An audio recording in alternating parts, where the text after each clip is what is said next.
مجموعہ اکثر نوجوان ہیں۔ دین دو باتوں کا مجموعہ ہے، ایک عبادت اور ایک اخلاق۔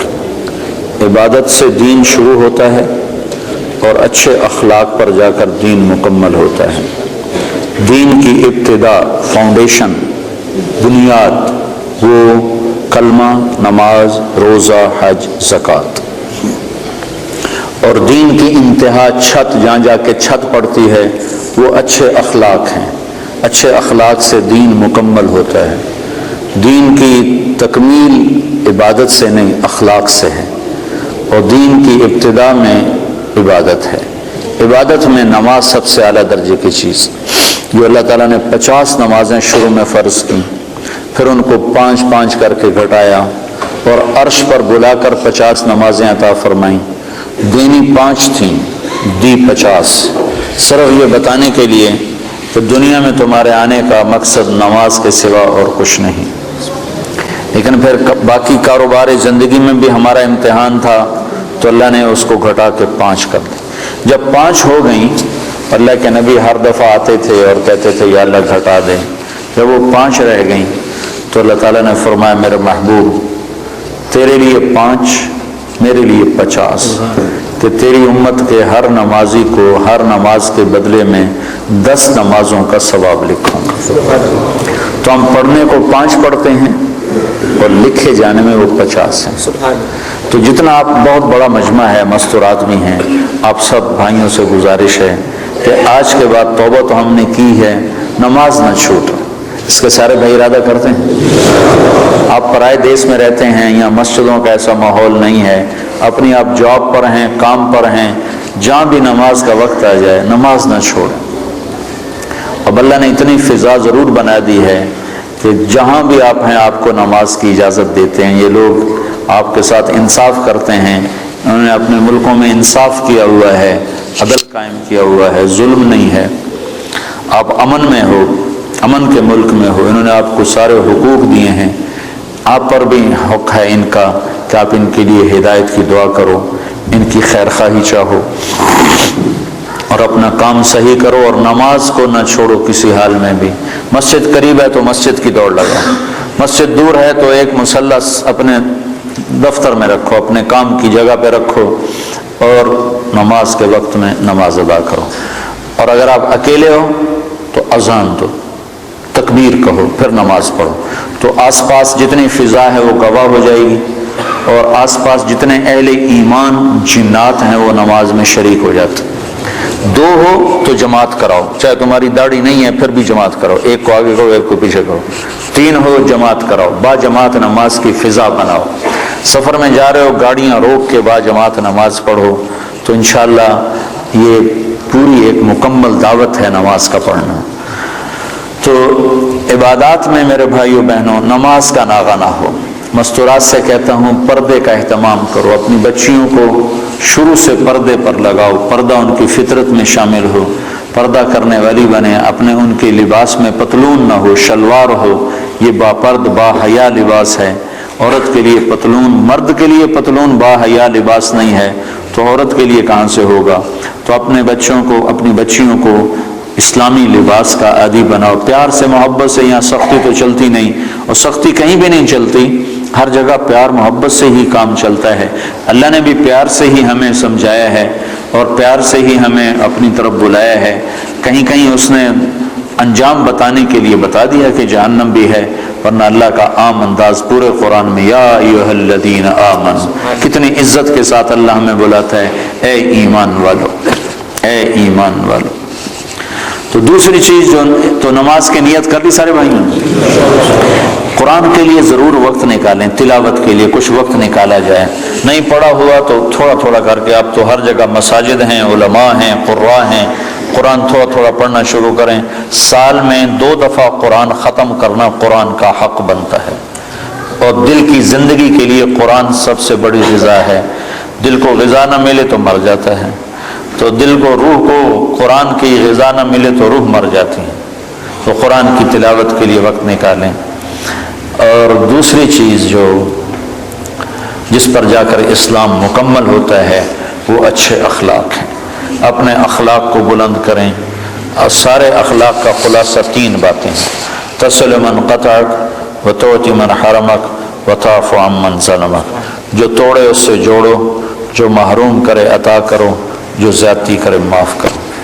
پھر اگر ماں باپ ساتھ ہیں تو ان کی قدر کرو. آج مجھے بڑا دکھ ہوا، مجھے ایک اولڈ ہوم دکھایا ساتھیوں نے، تو اس میں مسلمان عورتیں بھی تھیں، مسلمان مائیں بھی تھیں، ان کے جوان بچے ہیں اور وہ ماں کی خدمت سے محروم ہیں.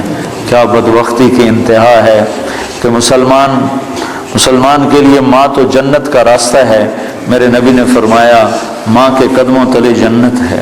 اور میرے نبی نے فرمایا کاش میری ماں زندہ ہوتی تو میں اپنی ماں کی ایسی خدمت کرتا کہ میں عشاء کی نماز کے مصلی پر ہوتا اور سورۃ فاتحہ شروع کر چکا ہوتا اور ادھر سے میری ماں مجھے پکارتی بیٹا محمد، تو میں ماں کی خاطر نماز توڑ دیتا اور میں کہتا لبیک اماں جی، لبیک یا اماں جی لبیک، نماز میں دوبارہ پڑھ لوں گا، آپ مجھے ارشاد فرمائیں آپ کا کیا حکم ہے. جہاں نبی نے اتنا بڑا مقام بتایا ہو، آج دیکھ کر میرا بڑا دل کٹا کہ مسلمان مائیں بھی اولڈ ہوم میں پہنچی ہیں.